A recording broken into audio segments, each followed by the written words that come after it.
Muito obrigado, Sr. Professor, pela exposição a propósito desta matéria da legitimidade para o tratamento de dados pessoais, também coincidência laboral, uma matéria muito complexa, efetivamente. Neste momento, eu colocava à consideração dos participantes e da audiência a colocação de questões, a não ser que os ilustres membros da mesa tenham alguma questão para colocar, mas colocaria ou daria a oportunidade de agora pedir algum esclarecimento sobre as questões e sobre os temas que foram aqui tratados.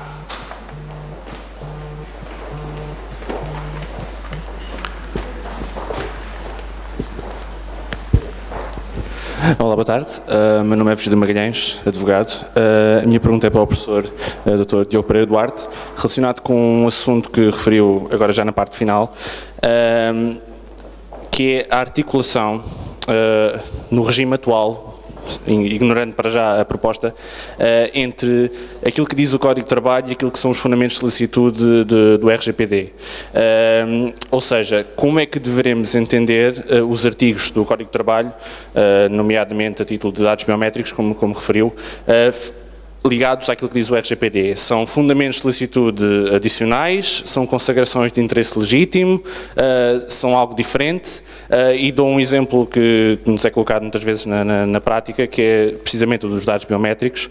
Como é que conciliamos o regime que está consagrado e inalterado no Código de Trabalho atualmente com impossibilidades práticas frequentes de o aplicar, nomeadamente nos dados biométricos com a notificação à CNPD, que atualmente não é aceito, inclusive há algumas informações informais da CNPD, nomeadamente no sentido de não ser possível de todo o tratamento atualmente até a saída até a publicação da lei. Obrigado. Sr. Professor. Bom, realmente tinha logo que me fazer uma das questões mais difíceis que se pode imaginar. O que é que eu posso dizer a esse propósito? Querendo daqui revelar informação confidencial, até porque não é confidencial, foi publicamente prestada pela Sra. Presidente da Comissão Nacional de Proteção de Dados. No fundo, o entendimento da Comissão Nacional de Proteção de Dados é que o tratamento de dados biométricos feitos ao abrigo das anteriores autorizações, neste momento não é condição de licitude, uma vez que não se prevê já no regime vigente a obtenção das autorizações e que, portanto, o entendimento da Comissão Nacional de Proteção de Dados é que o tratamento, neste momento, não seria legítimo, mas também a ideia que passa é que a Comissão Nacional de Proteção de Dados estará à espera da entrada em vigor do novo regime, também para, enfim, dar alguma orientação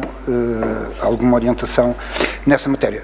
Realmente é difícil quadrar o problema por via digamos, da irrelevância jurídica das autorizações ao abrigo do novo regime, mas também por via da irrelevância jurídica do consentimento, não é? Porque essa seria uma alternativa, procurar o consentimento para este efeito. Por outro lado, o interesse legítimo não é fundamento jurídico por si só para o tratamento de dados sensíveis.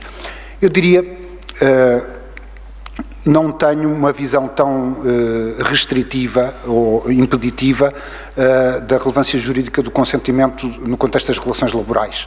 Acho que esta solução da lei alemã é perfeitamente equilibrada, portanto, no fundo, claro que é preciso fazer uma avaliação sobre se o consentimento será ou não livre nesse contexto. Parece-me que a melhor alternativa neste período transitório seria obter o consentimento dos trabalhadores para o efeito.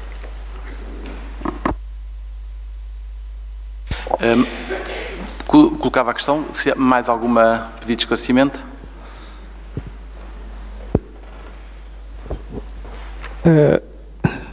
Eu direciono a minha questão ao Dr. Antônio Barreto Menezes Cordeiro. Professor, eu gostaria de saber a construção de um direito civil da União Europeia que vai responder às questões que apresentou relativamente sobre a interpretação e as lacunas existentes no novo regime jurídico da proteção de dados da União Europeia. Segundo,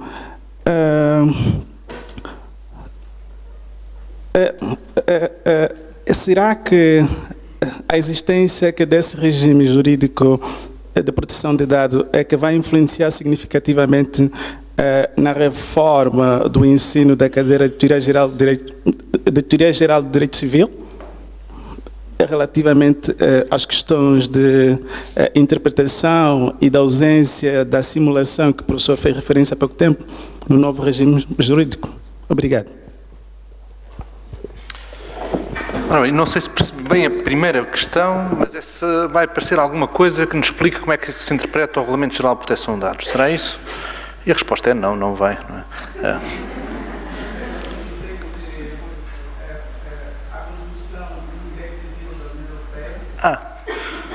Sim, é possível que sim, só que a constituição de um direito civil da União Europeia vai demorar séculos. Não é? O grande professor Zimmermann diz que o direito civil não se cria por decreto, cria-se através de centenas de milhares de decisões e, portanto, primeiro que se chega a um direito civil europeu, isto nunca mais lá se vai chegar. Em relação à interpretação, não é necessariamente, nós normalmente estudamos no âmbito de direito civil, está no nosso Código Civil, não é? No Brasil já não é assim, a interpretação atualmente é uma norma autónoma, mas é que a interpretação jurídica, nós vamos ficar à espera que o Tribunal de Justiça da União Europeia nos esclareça quais é que são os métodos, qual é a metodologia jurídica de interpretação. Isso demora imenso tempo. Eu, por exemplo, eu não conheço artigos, nem nenhum livro de fundo sobre metodologia jurídica europeia português, não conheço ingleses, não conheço franceses e italianos, mas confesso que andei à procura. Há um do professor Baldos que vai estudar esta matéria da metodologia, mas, portanto, é algo completamente embrionário, não é? Todas estas matérias de interpretação jurídica, é tudo muito, muito, muito embrionário, e depois, como nós sabemos, isto são questõezinhas muito pequeninas. Em relação à influência, esse é um aspecto engraçado, o que é que o Regulamento Geral de Proteção de Dados vai influenciar tudo e mais alguma coisa? Eu acho que sim. E porquê? Porque a evolução jurídica nas últimas décadas tem caminhado da periferia para o centro. Agora vou dar aqui uma aula de Teoria Geral do Direito Civil. Tem caminhado da periferia para o centro. O que é que isso significa? Os modelos de responsabilidade civil bancária e de valores mobiliários tiveram um impacto no direito das obrigações. E assim sucessivamente. E o que vai acontecer, parece-me a mim, que o Regulamento Geral de Proteção de Dados vai permitir, no caso de vícios de vontade, qualquer coisa deste tipo. Se o Regulamento Geral de Proteção de Dados permite a invocação de uma coisa que se chama influência indevida, que não é previsto no Código Civil português, mas que há muito tempo os ingleses têm, que é, se demonstrar que existe uma relação de influência entre um aluno e um professor, e se demonstrar que o aluno só comprou o computador do professor por causa da existência daquela relação, então, dizem os ingleses, o contrato é inválido. À luz do direito português isto não é permitido, mas o Regulamento Geral de Proteção de Dados prevê isto. Bem, é uma questão de tempo até um advogado se lembrar de invocar em tribunal uma aplicação analógica extensiva do Regulamento Geral de Proteção de Dados a situações de influência indevida, pois é uma questão de tempo até aparecer num tratado de direito civil e depois na próxima reforma do Código Civil então irá aparecer no Código Civil de 2050. É um caminho curto, é um caminho longo, perdão, mas eu acho que é uma inevitabilidade. E reparem, eu falo sempre em Teoria Geral do Direito Civil, porque é isso que eu dou, mas um professor de obrigações, de Direito do Trabalho, de Administrativo, quer que seja, vai dizer que a aplicação transversal do Regulamento Geral de Proteção de Dados vai levar a longo prazo, não diria um direito privado europeu, não acredito verdadeiramente nisso, basta pensar no direito dos Estados Unidos, em que não existe um direito privado dos Estados Unidos, existem 50 direitos privados dos Estados Unidos, são próximos, é verdade, mas com especificidades, e portanto, mas vai haver aqui um impacto transversal, eu acho que sim, também se nós não temos novidades, de vez em quando na Teoria Geral do Direito Civil andamos a dizer a mesma coisa que dizia o professor Manuel de Andrade e depois perde a graça, não é? Obrigado. Mais alguma questão?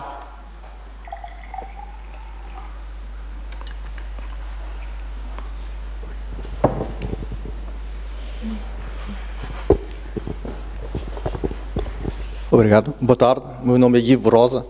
Gostava de fazer duas perguntas. Uma primeira para a doutora Catarina, depois uma segunda para o professor Diogo. Que é o seguinte, relativamente os contratos de subcontratação, e não só, temos o regime de confidencialidade para, portanto, por exemplo, os trabalhadores das empresas subcontratantes.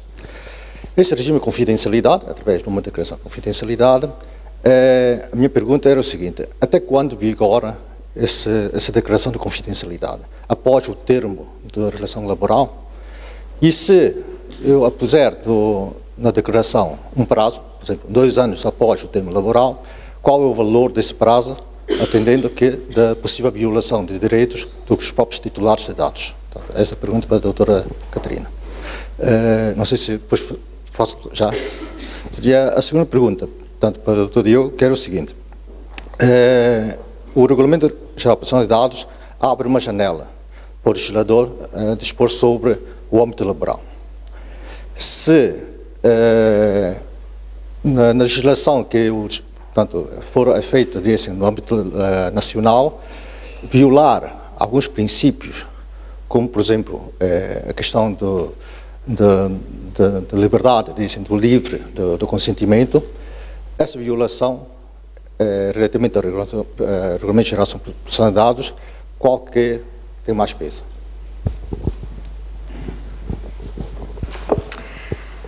Bom, relativamente ao regime da confidencialidade. O regime da confidencialidade e o regime da proteção de dados, também temos que entender que, não obstante ele vir referido no Regulamento de Proteção de Dados, também é uma figura autónoma distinta, não é? E que se aplica não só aos dados que são tratados, mas também a todos os segredos que estão em volta da informação que esses dados vão gerar.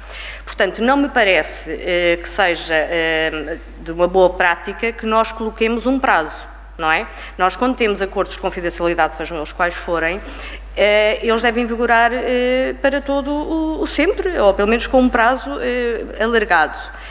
Parece-me que isso será o que deverá constar e não haver uma limitação a esse mesmo acordo de confidencialidade. Não sei se isso responde à sua questão, se não, eu não poria qualquer tipo de prazo. Assim, no geral. Não, mesmo depois da cessação do contrato, sim, sem questão. Desculpe, não queria fazer esse diálogo, mas depois tem a questão da responsabilidade da própria pessoa, né? Porque sim, se a pessoa, depois de 10 anos ou 20 anos, sim, depois de sair da empresa e referir a uma doença qualquer de uma outra pessoa, sim, essa responsabilidade cabe a quem? Cabe à pessoa, à empresa? A responsabilidade continua a ser da pessoa que assinou também o documento de confidencialidade. Portanto, significa que a assinatura de um termo de confidencialidade vigora até a morte? Pode vigorar. Eu não percebo porque é que não possa vigorar. Eu não percebo porque é que não possa. Se me disser uma razão pela qual ele não vigorar, pode haver razões plausíveis para isso. Não é pelo facto de cessar a relação contratual que estes deveres de confidencialidade, e como lhe digo, eles extravasam também o que seja dados, porque incluem também outro tipo de informação que é retirada desses dados, essa confidencialidade deve permanecer. E essas pessoas podem vir a ser responsabilizadas. Nós temos prazos ordinários de podermos acionar judicialmente quem quer que seja, muito alargados, como nós sabemos. Espero que tenha respondido ao que pretendia. Obrigada. Muito rapidamente, se calhar entrava também nesta discussão, só para referir que, enfim, hoje em dia entende-se, e é relativamente pacífico, que existem determinados deveres que, mesmo após a cessação do contrato e das obrigações principais que deles decorrem, que permanecem para lá da vigência do contrato. E julgo que o problema da confidencialidade se coloca nesse domínio. Portanto, o contrato termina, mas não o dever de confidencialidade que ele implicava. Relativamente à segunda questão, bom, aqui, enfim, é um tema de compatibilização do direito interno, do direito nacional, do direito da União Europeia. O regulamento é precisamente um instrumento normativo de direito da União que se aplica imediatamente e automaticamente nos Estados-membros, não pode ser contrariado pelo direito nacional. E, portanto, existem aqui determinadas condições para haver, digamos, uma regulação própria, que estão definidas, mesmo no artigo 88, se dizem que medida é que isso pode acontecer, mas não pode violar o direito da União Europeia. Mais alguma questão para debate? Bom, não havendo mais questões, dou por encerrada esta sessão, que, julgo eu, foi muito interessante para todos nós, para refletirmos sobre esta matéria da proteção de dados e da aplicação do respectivo regulamento. Muito obrigado.